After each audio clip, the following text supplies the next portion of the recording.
Assalamualaikum warahmatullahi wabarakatuh. Waalaikumsalam warahmatullahi wabarakatuh. Bismillahirrahmanirrahim. Alhamdulillahi rabbil alamin. Wassalatu wassalamu ala ashrafil anbiya'i wal mursalin, imamil muttaqin, sayyidil ghurril muhajjalin, wa ala alihi wa ashabihil mujahidin at-tahirin. Amma ba'du. Saudara-saudara kaum muslimin rahimakumullah, sesungguhnya gaya hidup seseorang sangat ditentukan oleh cara bagaimana dia memandang hidup ini. Dengan kata lain, bagaimana seseorang memandang hidup, begitulah dia akan hidup. Oleh sebab itu, untuk mengubah keadaan seseorang harus diawali lebih dahulu dengan mengubah caranya memandang kehidupan ini.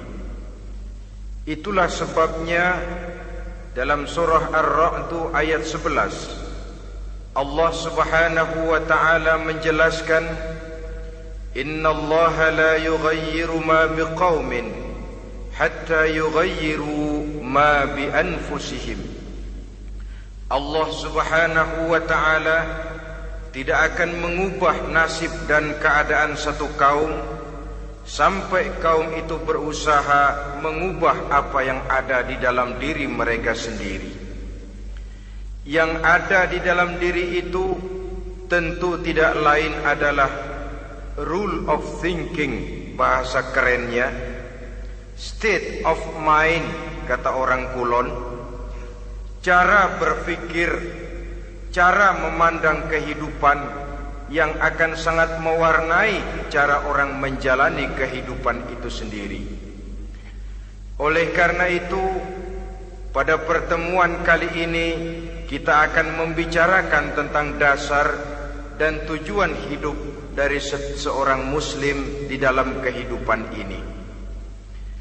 Yang pertama, tentang dasar dan landasan hidup.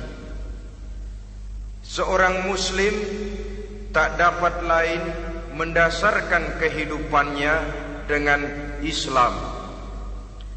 Di dalam mendasari kehidupan dengan Islam ini, Allah Subhanahu wa ta'ala menuntut, Ya ayyuhalladzina amanu dkhulu fis silmi kafah.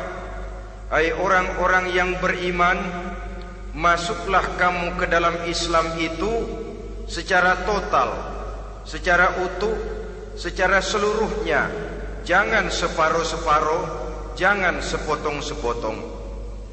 Mendasari hidup dengan Islam artinya menjadikan Islam sebagai way of life, sebagai rule of thinking, sebagai state of mind di dalam kita memecahkan problema-problema kehidupan, sehingga tidak satu persoalan hidup yang bagaimanapun kecilnya sekalipun yang tidak tersentuh oleh nilai-nilai ajaran agama Islam ini. Kemudian di dalam mendasarkan hidupnya dengan Islam, ia mempunyai satu keyakinan. Pertama, Islam sebagai dasar hidupnya adalah agama yang sesuai dengan fitrah daripada manusia. Allah Subhanahu wa ta'ala pencipta manusia. Allah Subhanahu wa ta'ala yang menurunkan agama Islam. Oleh sebab itu, tentu saja seluruh konsepsi Islam ini sudah diukur sedemikian rupa sesuai dengan kemampuan yang dimiliki oleh manusia. Secara logika bisa kita katakan, pabrik mobil di Jerman misalnya bikin mobil namanya Mercy. Seiring dengan itu dikeluarkannya buku petunjuk. Mobil ini bernama Mercy, kecepatan maksimal sekian ratus kilometer per jam, daya angkutnya sekian ratus kilogram, kalau rusak memperbaikinya ini onderdilnya itu umpamanya.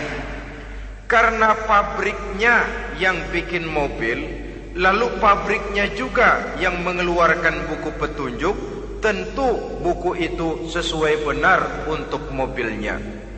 Dan logika mengatakan tidak bisa kita punya mobil Mercy rusak, kita perbaiki dengan menggunakan buku petunjuk yang dikeluarkan oleh pabrik mobil Fiat. Tentu saja mobil makin rusak, acak-acakan dan tidak karu-karuan. Ini artinya, jikalau manusia ingin baik, jikalau manusia ingin mencapai sesuatu yang bernama bahagia, dia harus mengikuti petunjuk yang dikeluarkan oleh yang menciptakan manusia. Dan petunjuk-petunjuk itu telah turun dalam satu konsepsi yang bernama Islam yang sesuai dengan fitrah manusia. Yang kedua, oleh karena keyakinannya bahwa Islam sesuai dengan fitrah manusia, ia pun berkeyakinan bahwa Islam adalah agama untuk seluruh manusia, universal.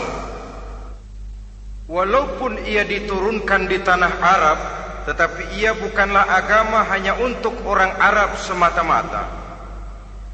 Keyakinan ini perlu ditegakkan kembali, oleh karena akhir-akhir ini muncul pendapat-pendapat yang menganggap seolah-olah agama itu barang impor. Persilahkan saja kalau memang itu merupakan keyakinannya, tetapi menganggap agama sebagai barang impor sungguh merupakan satu kekeliruan yang sangat besar. Bahwa Arab sebagian besar memang Islam, jelas. Tetapi Islam bukannya Arab, itu pun harus kita akui. Kita bisa menjadi Muslim yang baik tanpa perlu menjadi orang Arab. Dengan kata lain, kita bisa menjadi Muslim yang baik dengan tetap menjadi warga negara Indonesia yang baik. Bahwa Al-Quran diturunkan dalam bahasa Arab oleh karena memang ia turun di tanah Arab. Buktinya apa? Walaupun Quran dalam bahasa Arab, tidak satu pun ayat Quran yang ditujukan kepada orang Arab semata-mata. Tidak ada ayat ya ayyuhal arabiyun, hai orang-orang Arab. Tidak ada. Yang ada malah ya ayyuhan nas, wahai manusia. Manusia yang mana? Yang mana saja asal merasa manusia. Kalau tidak merasa manusia, tidak usah terpanggil dengan ayat tadi. Maka dalam mendasari hidup dengan Islam, kita berkeyakinan Islam adalah agama untuk seluruh manusia. Yang ketiga, di dalam mendasari hidup dengan Islam, kita berkeyakinan Islam adalah agama terakhir yang diturunkan kepada Rasul terakhir. Tidak ada Rasul dan Nabi sesudah Nabi Muhammad, dan tidak ada agama lagi sesudah agama Islam. Dasar-dasar keyakinan ini melembaga dalam pribadi kita, membentuk satu keyakinan yang mendasari kehidupan ini, sehingga tidak satu problema yang bagaimanapun kecilnya dalam kehidupan yang tidak tersentuh oleh nilai-nilai Islam. Sejak kita tidur sampai kita bangun tidur, bahkan tidur itu sendiri, dan seluruh kegiatan kehidupan yang kita laksanakan dalam 24 jam, tidak satu pun yang tidak tersentuh oleh nilai-nilai Islam. Inilah pandangan hidup Muslim. Jawaban seorang Muslim terhadap problema-problema kehidupan yang dihadapinya, yang di dalam menjawab problema itu ia Islam oriented, berorientasi kepada nilai-nilai Islam. Apa kata Islam tentang pekerjaan yang dihadapinya? Halal kata Islam, halallah dia katakan. Haram kata Islam, haram dia katakan. Islam oriented. Barometer dalam perbuatannya tidak lain daripada nilai-nilai Islam itu sendiri. Dan kemudian di dalam mendasari kehidupan dengan Islam, ia berkeyakinan Islam adalah satu-satunya agama yang benar. Bahasa kerennya, Islam is the single one, the true religion behind the God. Satu-satunya.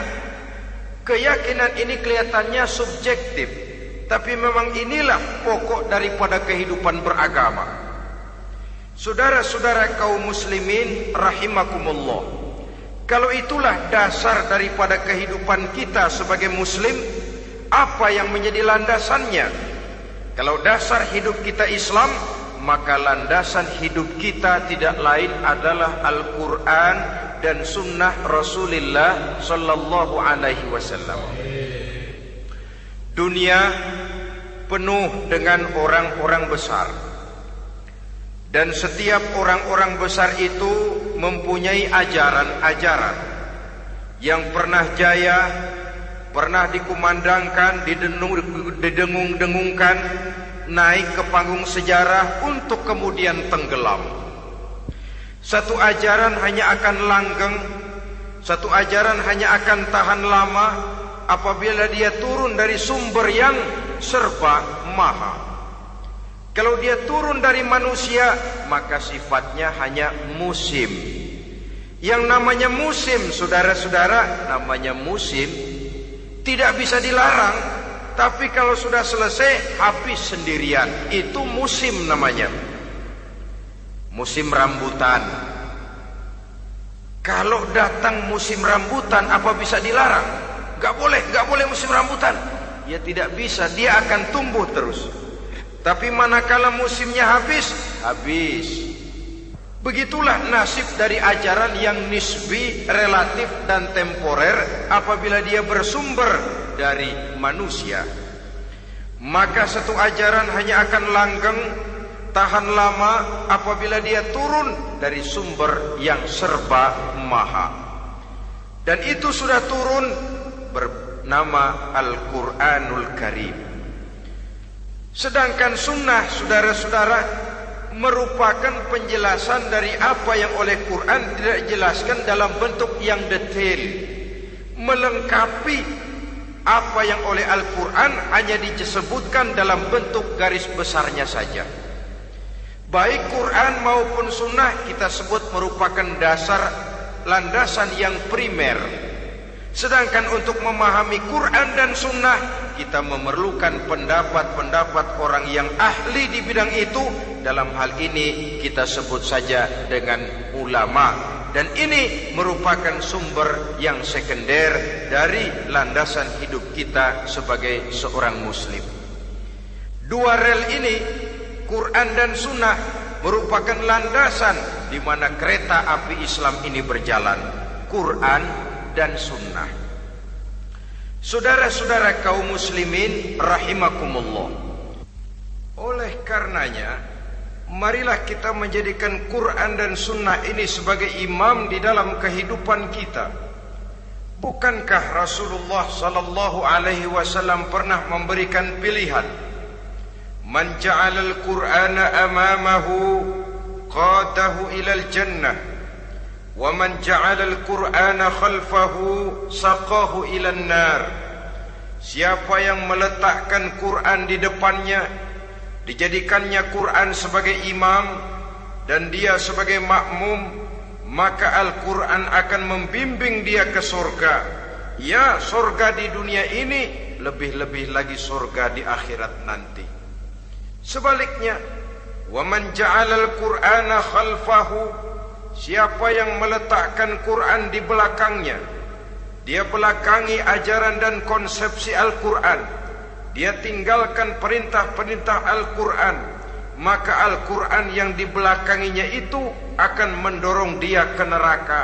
Neraka dunia, lebih-lebih neraka di akhirat nanti. Pilihan terserah kita. Jikalau kita mau menjadikan Quran sebagai imam, artinya kita menjadi makmum. Resikonya dimanapun, makmum wajib ikut imam. Imam takbir, makmum takbir, imam ruku', makmum ruku', imam i'tidal, makmum i'tidal. Jikalau Quran imam kita dan kita adalah makmum, maka itu berarti jikalau ke barat komando Quran, ke barat kita pergi. Jikalau ke timur kata Quran, ke timur kita menuju. Jikalau halal kata Quran halal kita katakan, jikalau haram kata Quran haram kita ucapkan. Itu resikonya kita menjadi makmum, menyusun pola hidup yang lebih Qurani. Tapi sebaliknya, ke barat komando Quran, ke timur kita pergi, ke utara kata Quran, ke selatan kita menuju. Halal kata Quran malah kita tidak mau melaksanakannya. Haram kata Quran kita senang bukan main. Artinya kita mau menjadi makmum, dan Quran kita jadikan sebagai makmum, kita sendiri malah mau menjadi imam. Kita paksa konsepsi Al-Quran itu supaya sesuai dengan naluri kemanusiaan kita, mengotak-atik hukum, menghalalkan yang haram, mengharamkan yang halal. Dikala itu landasan hidup kita sudah goyah, tidak lagi sebagai landasan tempat kita bertolak, tetapi malah menjadi satu landasan yang kita injak-injak. Sesungguhnya saudara-saudara, Quran tidak akan membawa berkah, tidak akan menjadi rahmatun wa syifaun lil mu'minin, menjadi penyembuh, menjadi rahmah bagi orang-orang beriman, apabila yang kita baca itu kita injak-injak di dalam kehidupan. Upaya menyusun hidup yang lebih Qurani ini seiring dengan usaha kita menjadi warga negara yang baik. Yang saya katakan di awal tadi, tidak saling dan tidak harus saling bertentangan.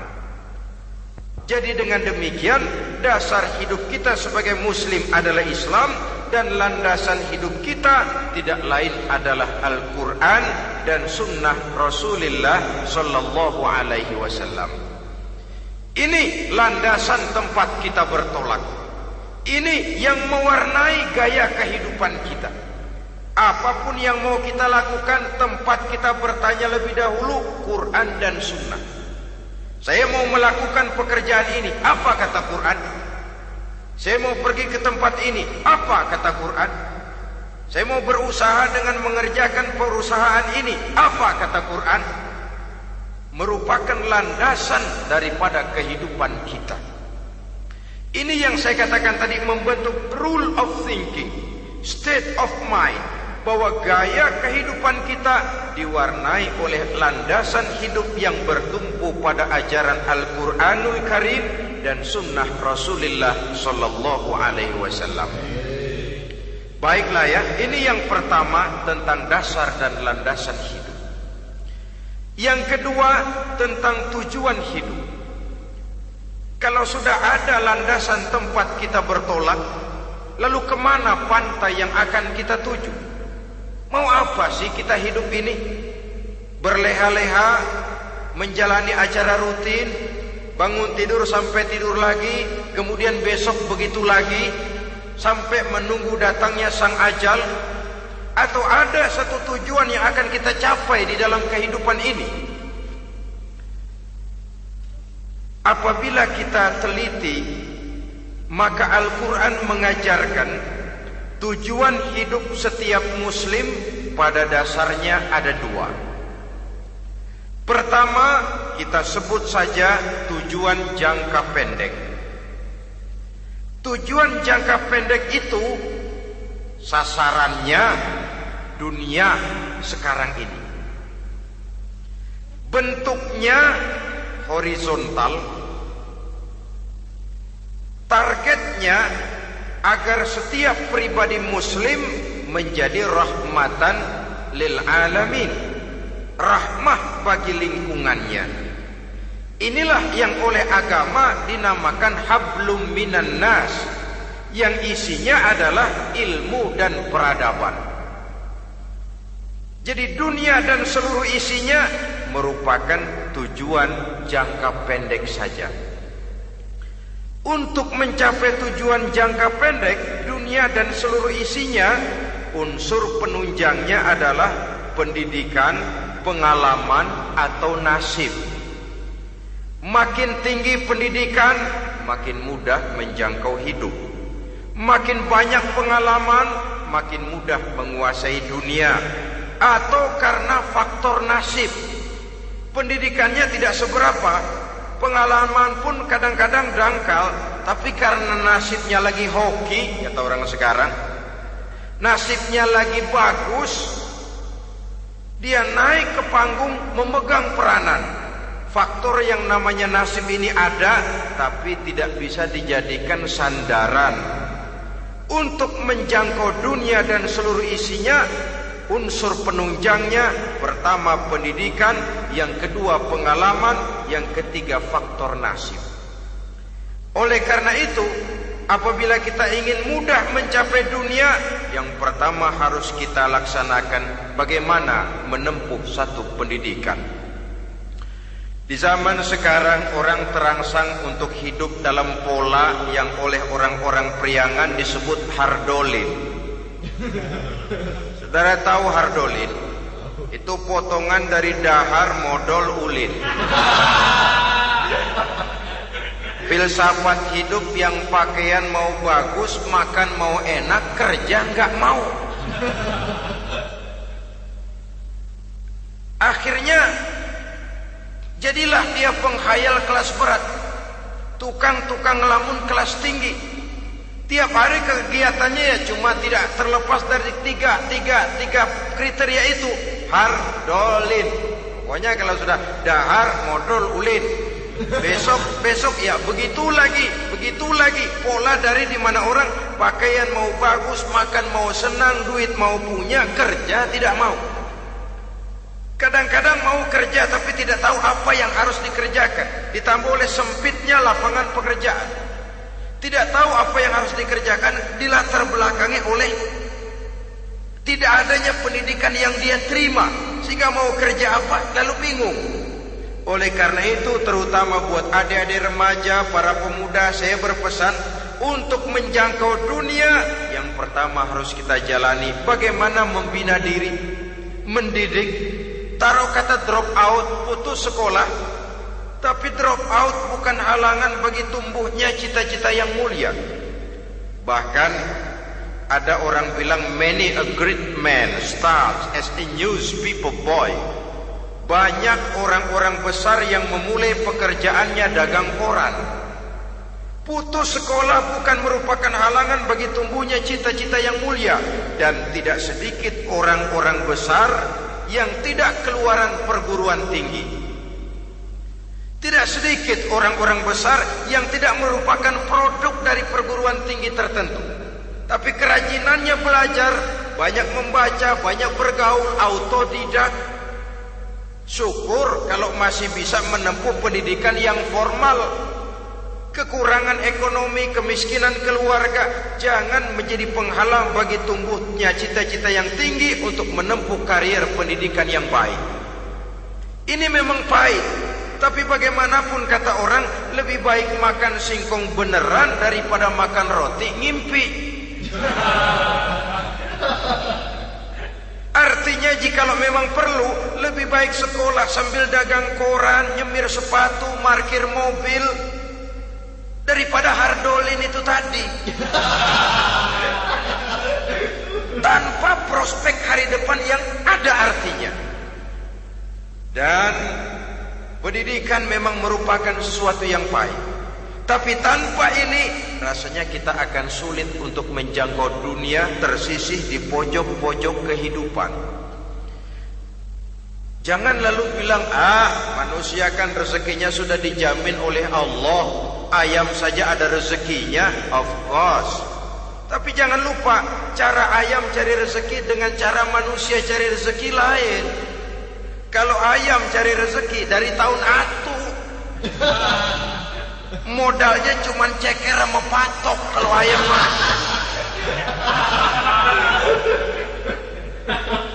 asal bisa nyeker, bisa matok, ayam dapat rezeki. Pokoknya kertok dah. Tapi manusia cari rezeki, dia harus cari lapangan kerja. Lapangan kerja sulit. Sudah dapat lapangan kerja, harus punya keahlian. Untuk memperoleh keahlian harus dengan pendidikan. Berhadapan lagi dengan saingan-saingan, karena pasaran tenaga kerja tiap tahun puluhan kalau tidak ratusan ribu pasaran tenaga kerja yang masuk lapangan kerja. Ini kenyataan. Semakin ke depan oleh tingginya tensi ekonomi, oleh persaingan hidup yang makin tajam, oleh makin menggejalanya pola pikir industrialis yang membuat manusia individu, nilai-nilai semacam ini akan terasa makin berat. Oleh karenanya, tanpa pendidikan sulit untuk menjangkau dunia. Yang kedua, pengalaman, tenaga expert. Sehingga orang mengatakan experience is the best teacher. Pengalaman adalah guru yang paling bijaksana. Dengan pengalaman kita makin dewasa. Dan orang sering mengatakan kegagalan hakikatnya adalah keberhasilan yang tertunda.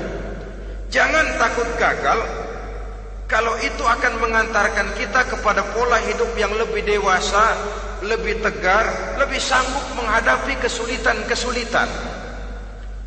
Dan faktor yang ketiga, nasib. Kadang-kadang orang pendidikannya tidak ada, kadang-kadang pengalamannya tidak seberapa, tapi karena nasib, engkongnya misalnya jadi komandan Hansip, dia naik jadi anggota Hansip. Itu karena faktor nasib saja.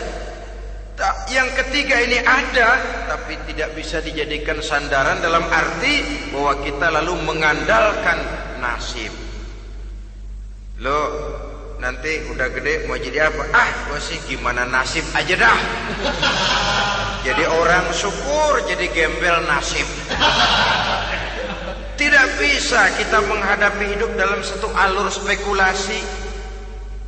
Tidak bisa kita menjalani skenario kehidupan ini dengan bersikap untung-untungan.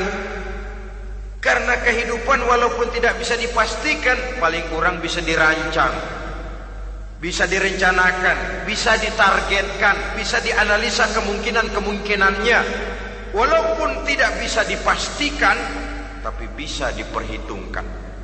Sebagai manusia yang terikat oleh causality, oleh hukum sebab akibat, sewajarnya kita memperhitungkan kemungkinan-kemungkinan itu. Kira-kira 5, 10, 15 tahun yang akan datang, sejauh mana kesulitan-kesulitan dalam kehidupan ini, sejauh mana persaingan dalam hidup, sejauh mana tenaga kerja dibutuhkan, sejauh mana keahlian dan skill menunjang ke arah itu. Kalau tidak, kita akan tersisih di sudut-sudut kehidupan untuk lebih banyak jadi penonton daripada menjadi pemain. Padahal kita ingin jadi pemain, kita ingin aktif, kita ingin punya peranan karena kita oleh agama dituntut menjadi rahmatan lil alamin, menjadi rahmah bagi lingkungan di mana kita tinggal, mewarnai lingkungan, bukan cuma diwarnai oleh lingkungan itu sendiri. Itu tadi tujuan jangka pendek sebagai tujuan yang pertama. Yang kedua, tujuan jangka panjang. Tujuan jangka panjang ini sasarannya adalah akhirat. Bentuknya vertikal, targetnya adalah mardotillah atau ridho daripada Allah. Dan ini yang oleh agama dinamakan dengan hablum minallah, tali vertikal yang menghubungkan manusia langsung dengan Tuhannya. Untuk mencapai tujuan jangka panjang akhirat ini, unsur penunjangnya adalah prestasi ibadah. Kalau untuk tujuan jangka pendek, dunia dan seluruh isinya, pendidikan, pengalaman dan nasib memegang peranan yang sangat penting, maka untuk akhirat, pendidikan, pengalaman, nasib tidak punya pengaruh banyak. Unsur penunjangnya adalah prestasi ibadah. Bagaimanapun tinggi pendidikan, bagaimanapun banyak pengalaman, tanpa prestasi ibadah, nol besar kita dalam pandangan Allah Subhanahu wa ta'ala. Saudara-saudara kaum muslimin rahimakumullah, itu sebabnya seorang muslim sholat, puasa, haji, zakat, yang kalaupun ada target dunia itu cuma side effect saja, sekedar satu efek sampingan. Target utamanya tetap tujuan jangka panjang, akhirat dan ridho Allah. Kenapa kita sholat? Untuk mencari ridho Allah. Kenapa kita laksanakan ibadah haji? Untuk mencari ridho Allah. Kita bangun di keheningan malam untuk mencari ridho Allah.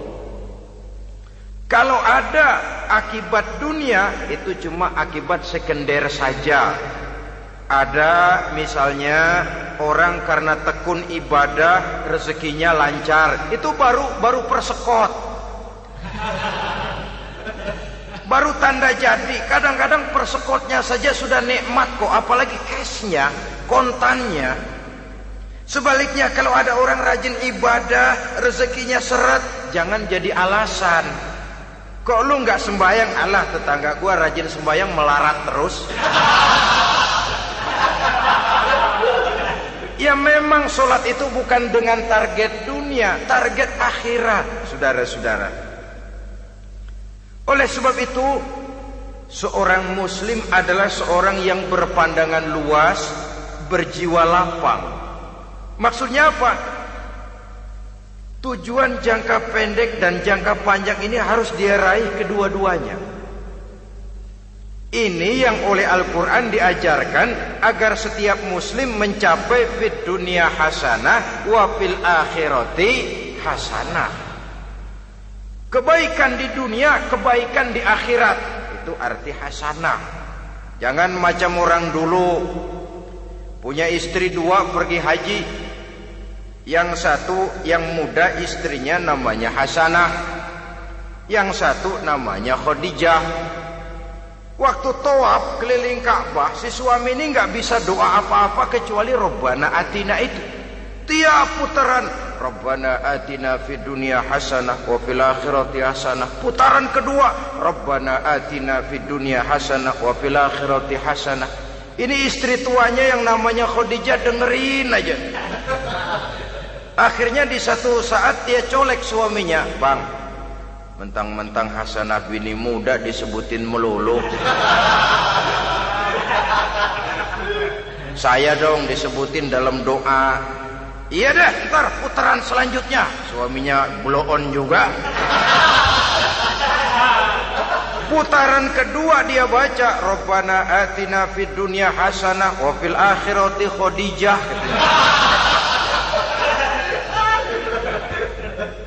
Saudara-saudara, itu makna refleksi daripada doa tadi itu, doa sapu jagat. Kita ingin fid dunya hasanah wa fil akhirati hasanah. Tujuan jangka pendek dunia tercapai, tujuan jangka panjang akhirat dan ridho Allah juga tergapai. Oleh sebab itu Al-Quran menjelaskan, "Wabtaghi fima atakallahu ad-daral akhirah wa la tansa nasibaka minad dunya." Dengan karunia yang diberikan Allah kepadamu, carilah bahagia akhirat. Wala tansa nasibaka minad dunya, tetapi jangan lupakan bagianmu dalam kehidupan di dunia ini. Cari akhirat, utamakan akhirat dengan tidak usah melupakan jatahmu di dunia. Kenapa saya katakan seorang muslim berjiwa besar? Sebab andai kata dia gagal mencapai tujuan jangka pendek, andai kata dia gagal di dunia, dan dia oleh Islam diajarkan jangan sampai gagal, tapi andai kata dia gagal, dia masih punya tujuan jangka panjang, akhirat dan ridho Allah. Dia masih bisa menghibur diri, biarlah di dunia kita sederhana, bahkan biarlah susah di dunia, asal di akhirat kita bahagia. Orang yang tidak punya pandangan hidup semacam ini, surgalah dunia ini, segalanya telah tertumpu di sini. Bila umurnya selesai, ajalnya datang, selesai sudah surganya sampai di situ, dan dia tidak punya pengharapan lain di belakang itu. Maka seluruhnya bertumpu pada kehidupan di dunia, padahal dunia seperti air laut, makin diminum makin haus, makin kering tenggorokan. Dunia yang diperturutkan menyeret manusia ke dalam lingkaran setan, terjebak dalam sifat yang namanya tamak bin rakus alias serakah.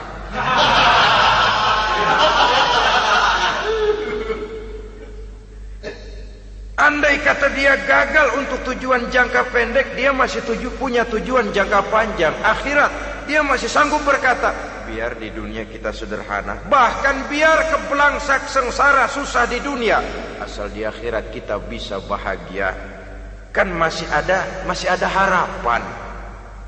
Yang paling bangpak, paling rusak betul, sudah di dunia sengsara, di akhirat celaka. Jadi dunia rumahnya gubuk, pinggir kali miring, asal hujan bocor, utang selebar warung. Bayang kagak, ngaji enggak, puasa enggak, saban malam merit mulu. Saudara hadirin yang saya hormati, lalu kapan mau bahagia kalau sudah di sini susah, di sana akan susah juga. Ini yang pertama, seorang muslim, seorang yang optimis, berjiwa besar, luas pandangan. Kegagalan dia dalam jangka pendek tidak menyebabkan dia melupakan tujuan jangka panjang.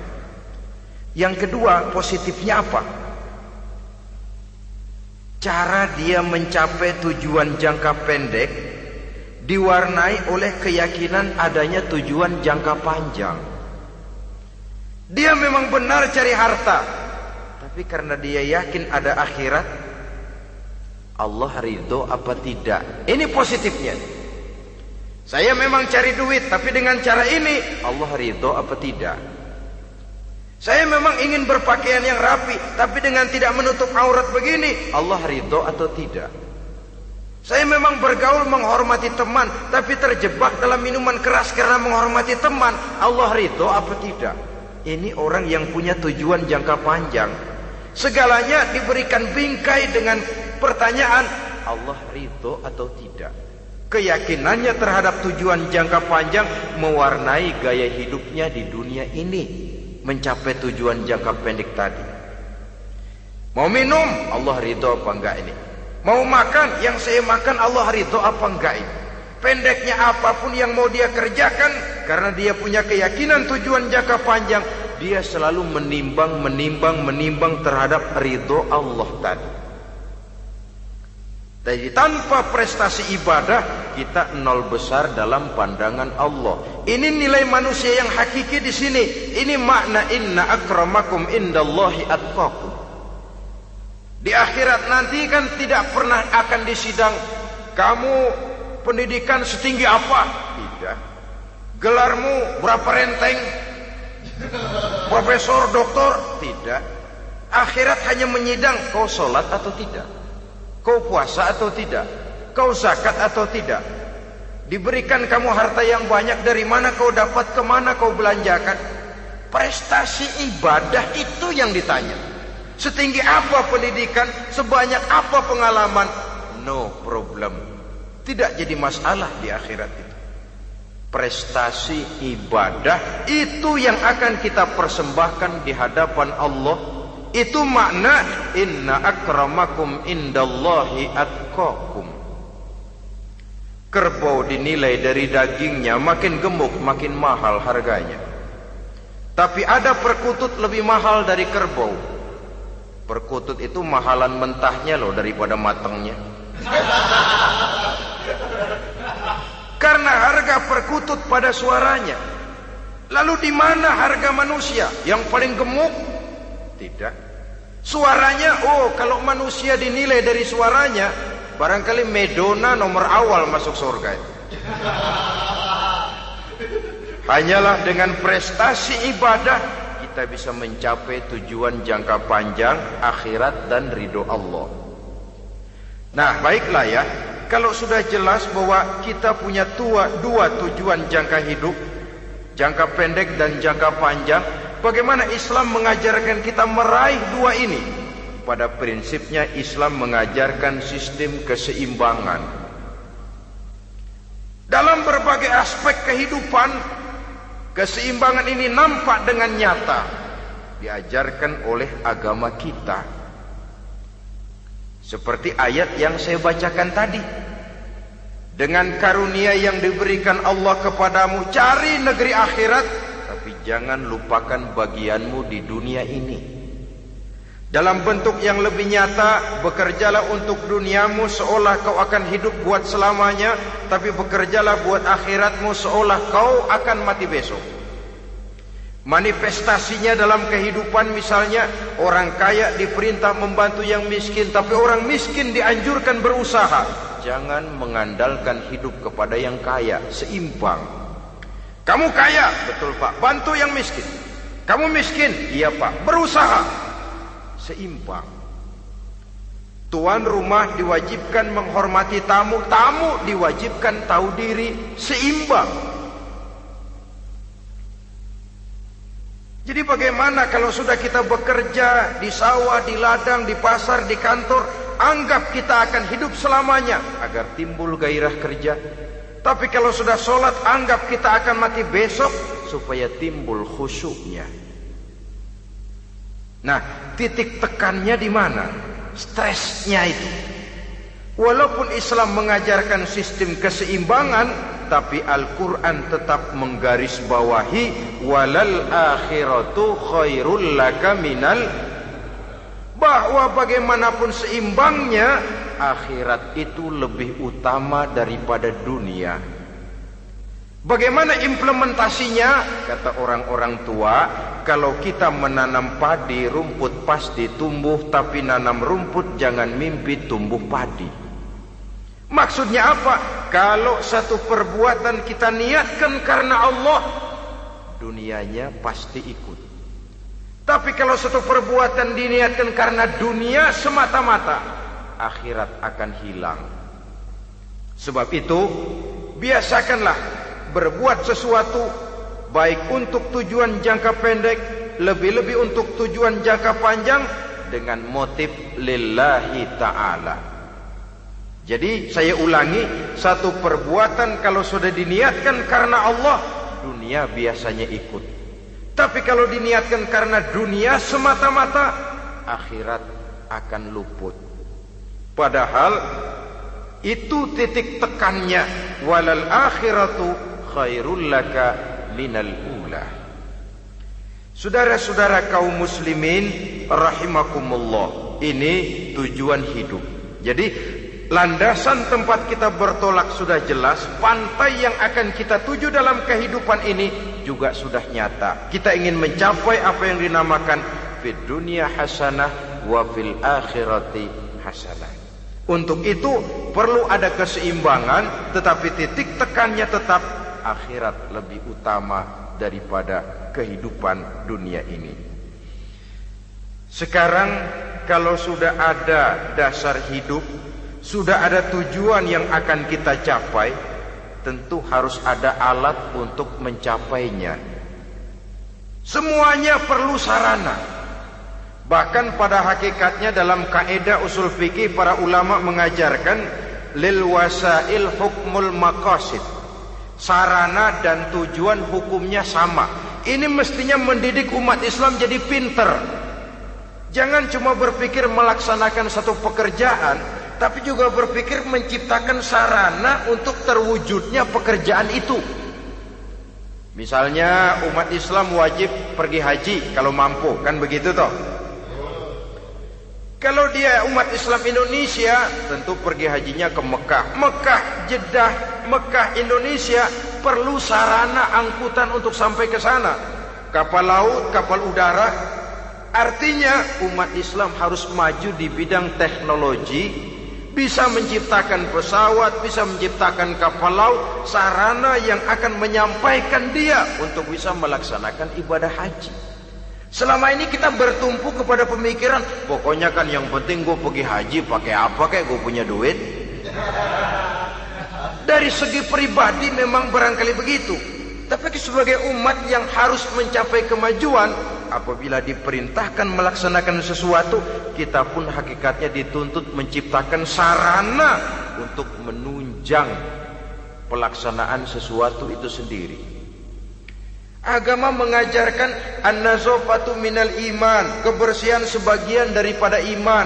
Siapa yang menciptakan mesin cuci, sabun-sabun keras, deterjen, rinso dan lain sebagainya? Siapa yang menciptakan air condition, pembersih ruangan? Kita hanya berpikir pokoknya kan bersih, mau pakai apa kek.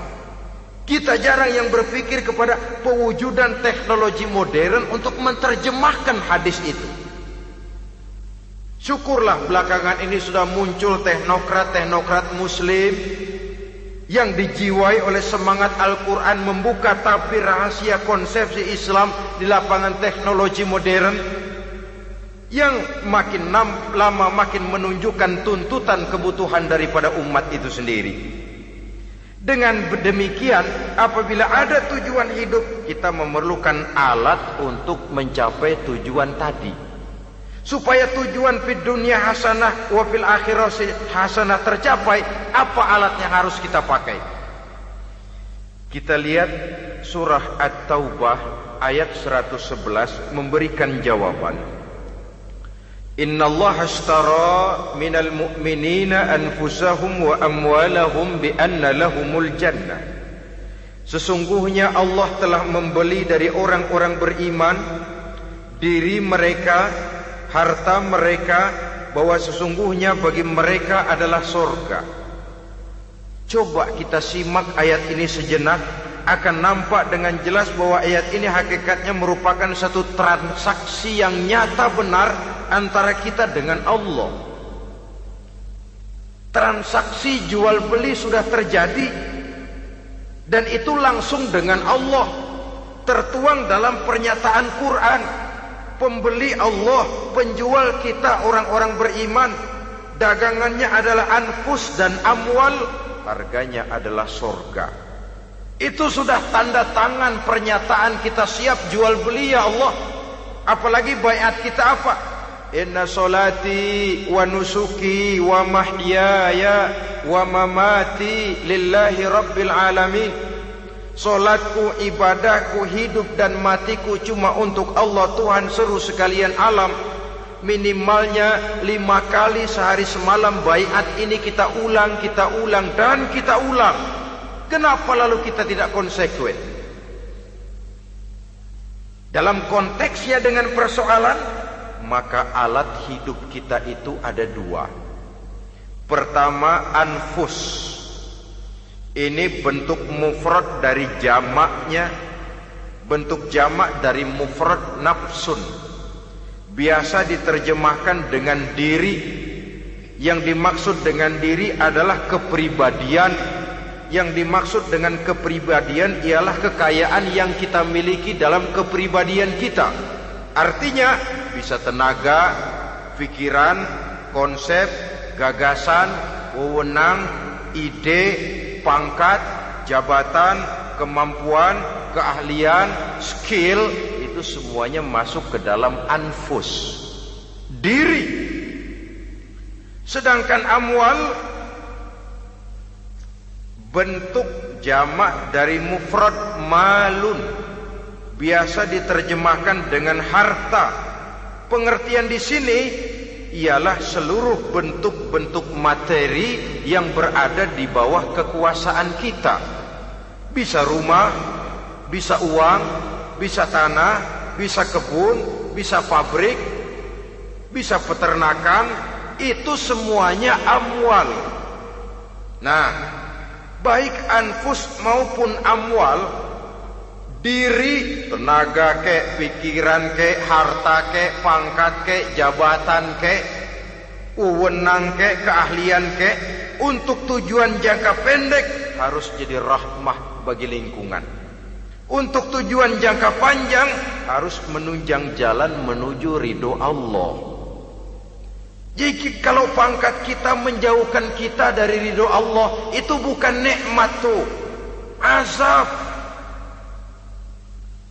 Punya pangkat bukan melakukan kebaikan, malah melakukan kejahatan, setidak-tidaknya berdiri di belakang kejahatan, melindungi perbuatan-perbuatan munkar. Dalam kelas kakap melindungi korupsi, dalam kelas teri jadi backing tukang koprok. Umpamanya itu sudah menyalahi. Alat tidak digunakan untuk mencapai tujuan. Itu untuk tujuan jangka pendek. Lalu amwal, harta, uang, tanah, rumah, kebun untuk tujuan jangka pendek harus menjadi rahmah bagi lingkungan. Sedang untuk tujuan jangka panjang, baik diri maupun harta harus menunjang jalan menuju ridho Allah, harus meningkatkan prestasi ibadah kita kepada Allah Subhanahu wa ta'ala. Malah yang namanya amwal ini tanggung jawabnya lebih berat loh saudara. Kalau saudara diberikan ilmu, sidang akhirat cuma satu. Ilmumu kau amalkan untuk apa? Saudara diberikan umur panjang, pengadilan akhirat cuma bertanya satu. Umurmu kau habiskan di mana?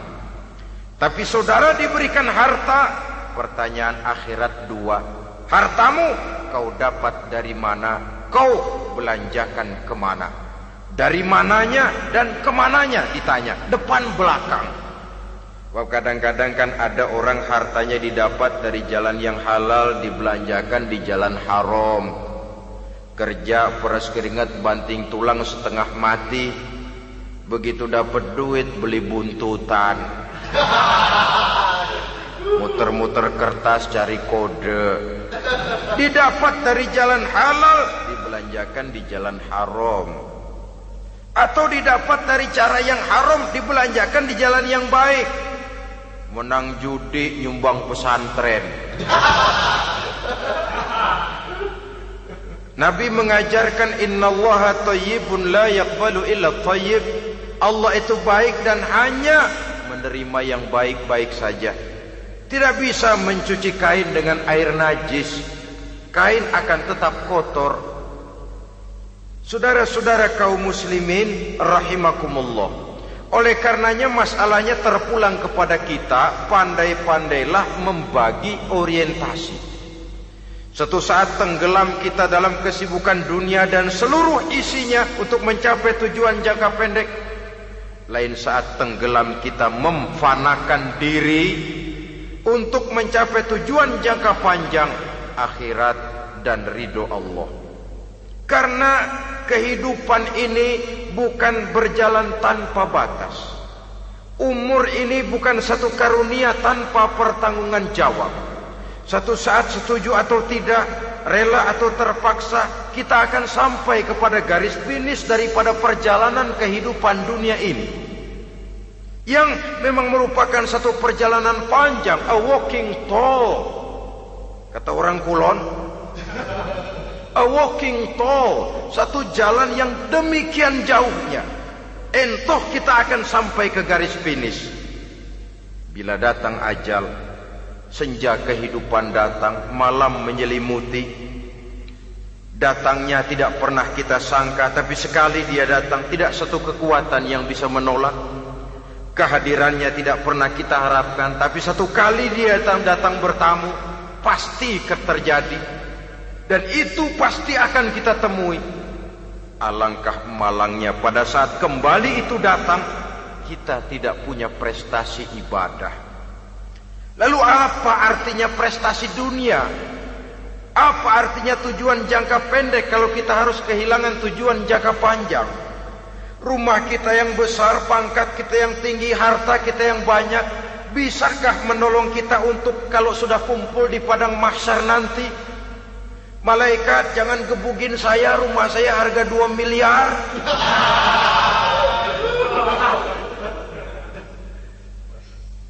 Sudahlah malaikat, damai saja, itu Rolls Royce saya. Pakai saja malaikat, pakai.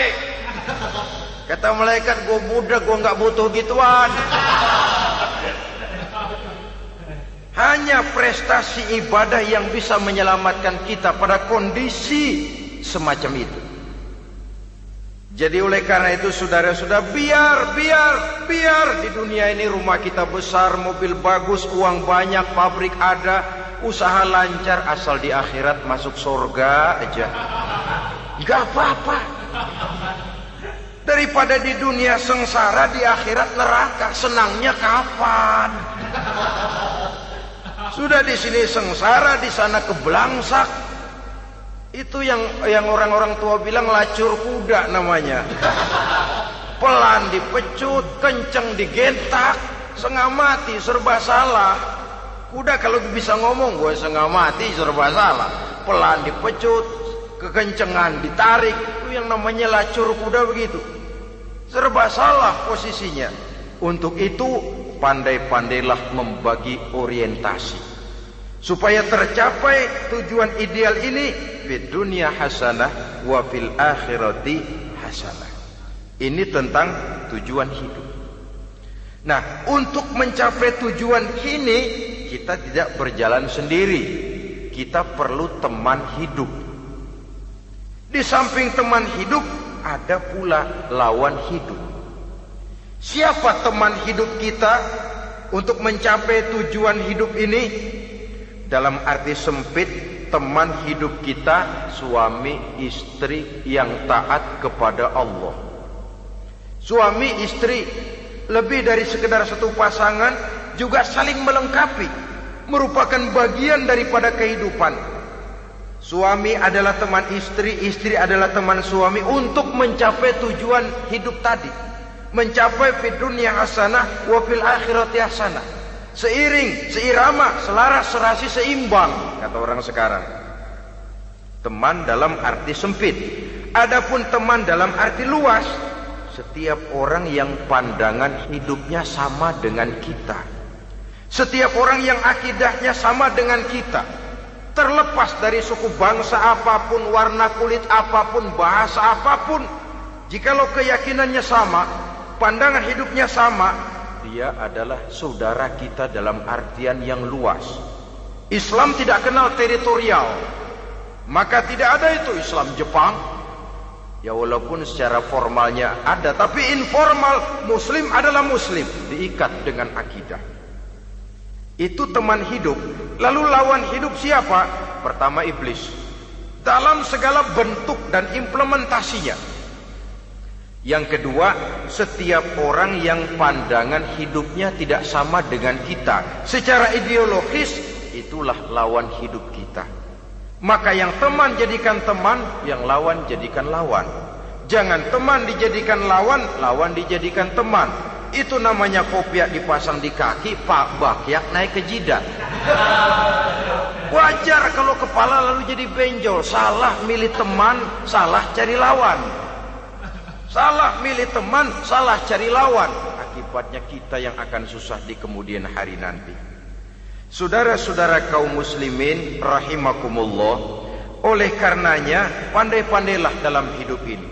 Yang teman jadikan teman, yang lawan jadikan lawan. Kalau lawan kita jadikan teman, sementara teman kita jadikan lawan, dan itu apa yang banyak terjadi dalam praktek kehidupan, kita tidak akan bisa mencapai tujuan. Karena akan tertarung di kaki sendiri. Nah, ini sajalah yang kita bicarakan pada pertemuan kali ini. Mudah-mudahan ada manfaatnya. Terima kasih atas segala perhatian. Mohon maaf atas segala kekurangan. Usikum wa nafsi bitaqwallah.